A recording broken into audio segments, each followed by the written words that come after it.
कसा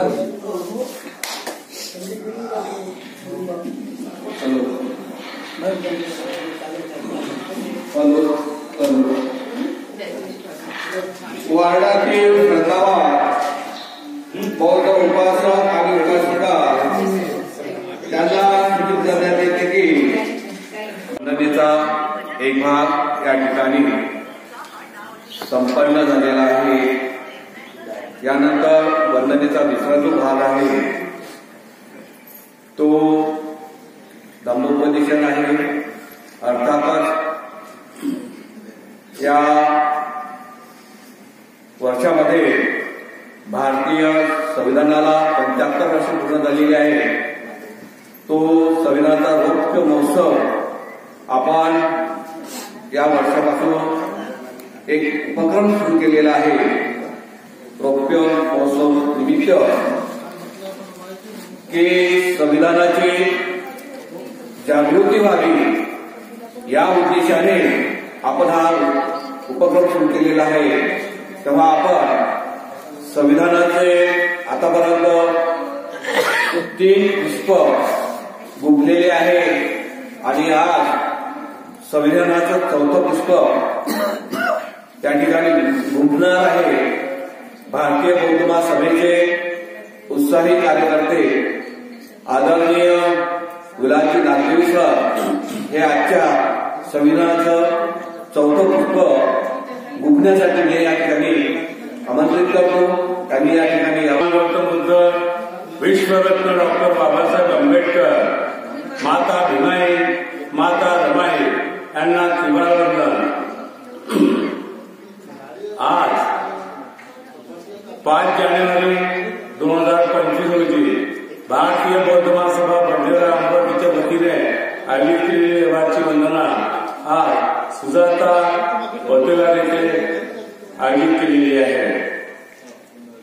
आमच्या या भारतीय बौद्ध महासभा अंतर्गत आजची 320वी जी वंदना आहे ही वंदना आज संपन्न होत आहे आणि भारतीय बौद्ध महासभेने असं आयोजित केलेलं आहे की मागे 3 जे संवाद झालेले आहेत हे भारतीय संविधानाच्या एका भागावर झालेले आहे आणि ते 4थं जे पुष्प आहे 3 पुष्प संपलेले आहे, 4थं पुष्प जे आहे ते माझ्याकडे आहे। तर ते संविधानाच्या बाबतीत सांगायचं झालं म्हणजे भारताचं संविधान बनवित असताना डॉक्टर बाबासाहेब आंबेडकरांना 2 वर्ष 11 महिने 17 दिवस लागत असताना फार कष्ट करावे लागले, फार मेहनत करावी लागली, खूप अभ्यास करावा लागला, विविध देशांच्या राज्यघटनेचा सुद्धा अभ्यास करावा लागला। परंतु त्यांना त्यांच्या विचारांना जे पटलं ते त्यांनी त्यांच्या कृतीतून हे भारतीय संविधान तयार केलेलं आहे। आता जे 4थं पुष्प आहे हे 4थं पुष्प राज्याची जे धोरणे आहे, भारतीय राज्य जे आहे त्या राज्य धोरणाची निर्देशित तत्वे हा जो 4थं पुष्प आहे ते माझ्याकडे आलेलं आहे। त्या अनुच्छेद 37 मध्ये या भागात काही अंतर्भूत केलेली जी तत्वे आहेत ती राज्याने कशी लागू करावी ही सांगितलेली आहे। या भागात अंतर्भूत असलेल्या तरतुदी कोणत्याही न्यायालयातर्फे अंमलबजावणी योग्य करणार नाही, पण तरी सुद्धा त्यात घालून दिलेली तत्वे देशाच्या शासन व्यवहाराच्या दृष्टीने मूलभूत आहे आणि कायदे करताना ही तत्वे लागू करणे हे राज्याचे कर्तव्य असेल असं या अनुच्छेद 37 मध्ये सांगण्यात आलेलं आहे। अनुच्छेद 38 आहे की राज्याने लोककल्याणाच्या संवर्धनासाठी समाज व्यवस्था प्रस्थापित करणे आवश्यक आहे। राज्य शक्य होईल तितक्या परिणामकारक रीतीने सामाजिक, आर्थिक, राजकीय न्यायाद्वारे राष्ट्रीय जीवनाच्या घटकांमध्ये प्रेरणा निर्माण करेल अशी समाज व्यवस्था प्रस्थापित करून तिचे जतन करून लोककल्याणाचे संवर्धन करण्यासाठी प्रयत्नशील राहील। त्यामध्ये 38 अनुच्छेद मध्ये दुसरा आहे की राज्य हे विशेषतः केवळ व्यक्तिमध्येच नव्हे तर निरनिराळ्या क्षेत्रांमध्ये कार्य करणाऱ्या किंवा व्यवसायामध्ये गुंतलेल्या लोकसमूहामध्ये देखील उत्पन्नाच्या बाबतीत असलेली विषमता किमान पातळीवर आणण्यासाठी आटोकाट प्रयत्न करेल. दर्जा, सुविधा, संधी यांच्या बाबतीत असलेली विषमता नाहीशी करण्यासाठी राज्य प्रयत्न करेल. नंतर आहे अनुच्छेद 39. राज्याने अनुसरावयाच्या धोरणाची काही तत्वे आहेत. उपजीविकेचे पुरेसे साधन मिळण्याचा हक्क स्त्री आणि पुरुषांना सारखाच असला पाहिजे. सामूहिक हिताला सर्वाधिक उपकारक होईल अशा रीतीने समाजाच्या भौतिक साधन संपत्तीचे स्वामित्व व नियंत्रण यांची विभागणी व्हावी. आर्थिक यंत्रणा राबविण्याचा परिणाम म्हणून संपत्तीचा आणि उत्पादन साधनाचा संबंध सामूहिक हितास बाधक होईल अशा प्रकारे एकाच ठिकाणी होऊ नये. पुरुष व स्त्रिया यांना समान कामाबद्दल समान वेतन मिळावे. स्त्री व पुरुष कामगारांचे आरोग्य, ताकद, बालकाचे कोवळे व यांचा दुरुपयोग करून घेण्यात येऊ नये. बालकांना निरामय पद्धतीने मुक्त वातावरणामध्ये त्यांचा विकास, संधी, सुविधा दिल्या जाव्यात. बालके व युवक यांना शोषणापासून भौतिक नैतिक गरजांच्या बाबतीत उपजीपासून संरक्षण दिले जावे असे प्रत्येक राज्याचे कर्तव्य आहे असं हे संविधानाच्या अनुच्छेद 38 मध्ये सांगण्यात आलेलं आहे. आता 39 आहे समान न्याय व कायदेविषयक मोफत सहाय्य. राज्य हे कायद्याची अंमलबजावणी करताना संधीच्या तत्वावर न्यायाची अभिवृत्ती येईल निश्चित करेल. विचित्र आर्थिक व अन्य निसमर्थता कोणत्याही नागरिकाला न्याय मिळण्याची संधी नाकारली जाणार नाही याची सुद्धा शाश्वती देईल. अनुरूप विविध विधानाद्वारे, योजनांद्वारे, अन्य कोणत्याही मार्गाने कायदेविषयक सहाय्य मोफत उपलब्ध करून देईल हे आपल्या राज्याचं कर्तव्य आहे. त्यामध्ये 40 आहे अनुच्छेद ग्रामपंचायतीचे संघटन. आपल्या देशामध्ये भरपूर ग्रामपंचायती आहे. त्या ग्रामपंचायतीचं म्हणजे देशाच्या राजकारणाचं विकेंद्रीकरण करण्याचं काम हे ग्रामपंचायत करते. ग्रामपंचायतीमधूनच छोटे छोटे राजकारणी निर्माण होतात. तर राज्य हे ग्रामपंचायती संघटित करण्यासाठी उपाययोजना करेल. त्यांना सुराज्याचे मूल घटक म्हणून कार्य करण्यास समर्थ करण्यासाठी आवश्यक असलेले अधिकार बहाल करतील. कामाचा आणि शिक्षणाचा विविध बाबतीत लोकसहाय्याचा हक्क हे अनुच्छेद 41 मध्ये सांगितलं आहे. राज्य आपली आर्थिक क्षमता, विकास, मर्यादित कामाचा, व्यक्तीच्या बाबतीत कोणतेही अपराध नसताना हलाखीचे जिने ज्याच्या वाट्याला आले आहे अशा अन्य व्यक्तीच्या बाबतीत लोकसहाय्याचा हक्क उपलब्ध करून देण्यासाठी राज्य कटिबद्ध राहील. कामाबाबत न्याय, मानवीय परिस्थिती, प्रसूतीविषयक सहाय्याची तरतूद सुद्धा आहे अनुच्छेद 42 मध्ये. राज्य आपल्या कामाबाबत मानवीय परिस्थिती निर्माण करण्यासाठी प्रसूतीविषयक सहाय्यासाठी तरतूद करेल.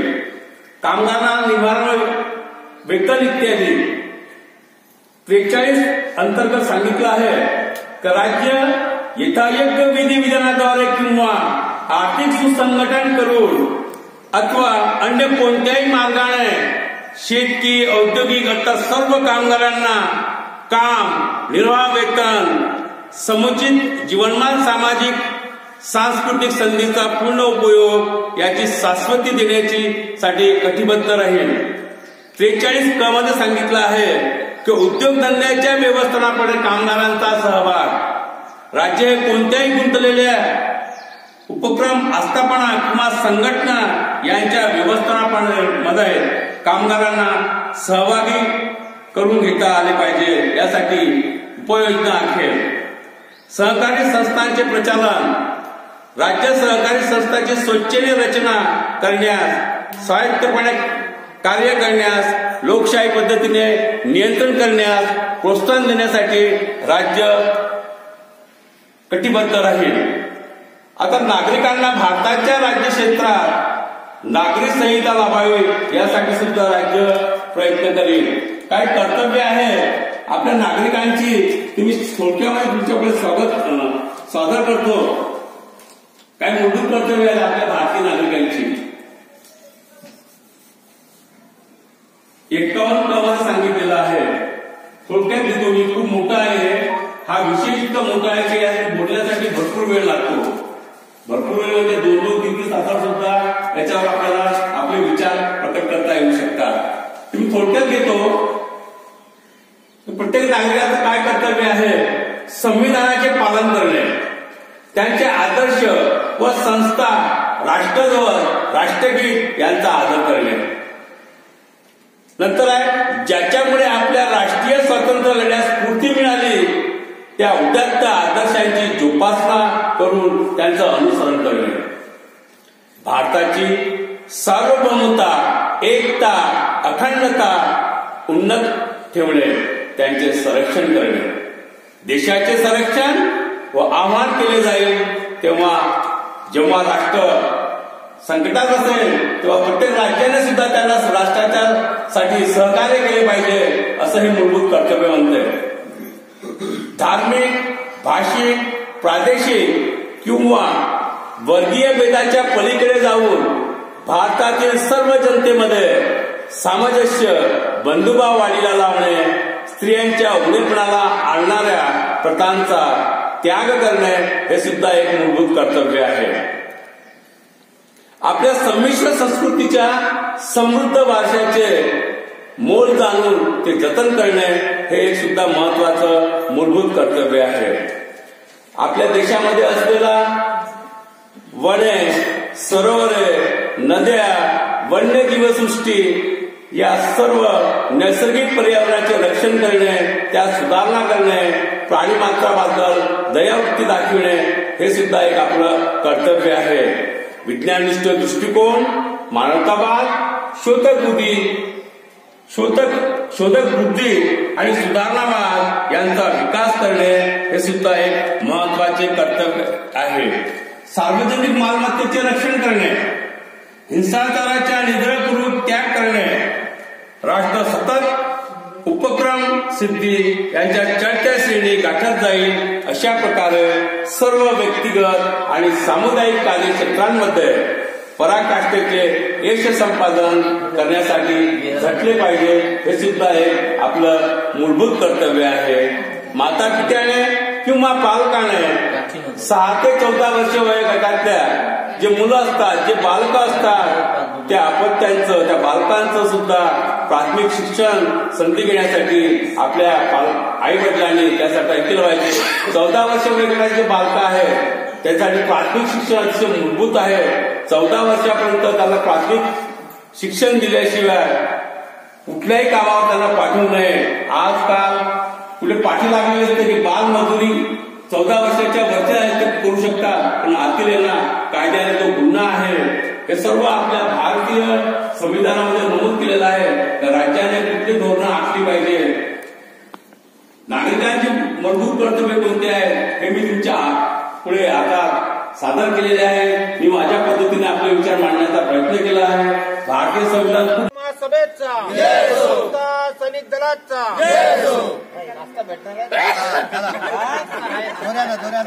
समता सैनिक दलाचा एकच साहेब बाबासाहेब, एकच साहेब बाबासाहेब, एकच साहेब बाबासाहेब. भारतीय बौद्ध महासभेचा, धम्म ध्वजेचा, भारतीय संविधानाचा, भारतीय संविधानाचा एकच साहेब बाबासाहेब, एकच साहेब बाबासाहेब, एकच साहेब बाबासाहेब. डॉक्टर बाबासाहेब आंबेडकर की जय, डॉक्टर बाबासाहेब आंबेडकर की जय, डॉक्टर बाबासाहेब आंबेडकर की जय. जय भीम, जय भीम, जय भीम, जय भीम, जय भीम, जय भीम. या खंडाचा बौद्ध महासभेचा, भारतीय बौद्ध महासभेचा, समता सैनिक दलाचा, समता सैनिक दलाचा, एकच साहेब, एकच साहेब, एकच साहेब, जय भीम, जय भीम, जय भीम, जय भीम, जय भीम, जय भीम। जब तक सूरज चांद रहेगा, बाबा तेरा नाम रहेगा। जब तक सूरज चांद रहेगा, बाबा तेरा नाम रहेगा। जब तक सूरज चांद रहेगा। मनापासून स्वागत करते आणि अभिनंदन करते. त्यांनी हा उपक्रम चालू ठेवावा. आपण लोक साहेबांनी जे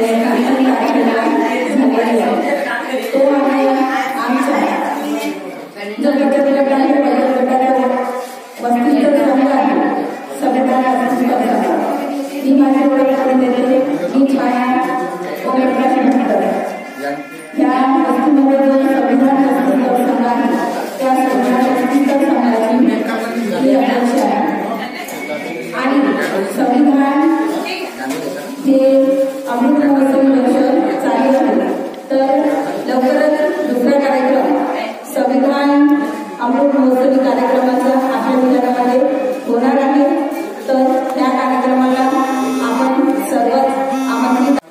जे बौद्ध महासभेने माझ्याकडे प्रबोधन टाकलेलं आहे की आपल्याला केंद्रीय शिक्षणाची गरज आहे. तर 10 दिवसाचे शिबिर तुम्ही इथे लावा.